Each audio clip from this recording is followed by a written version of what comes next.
Trenutne razmere omogočajo, ker to mora biti zavest vseh zdravstvenih organizacij.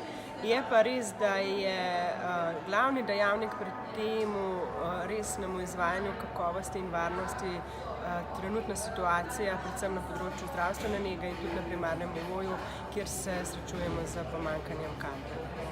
In kateri so ključni izzivi trenutno na tem področju?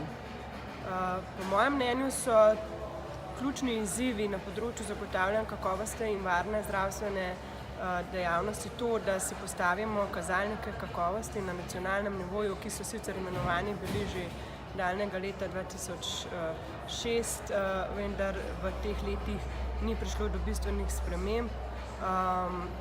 Zavodi si želimo primerjave med seboj, želimo si vedeti, kje so dobre prakse, kje so priložnosti za izboljšave in tukaj vidim pomembno vlogo tudi, da se postavijo nacionalne smernice, nacionalne standarde na področju kakovosti in varnosti v zdravstvu.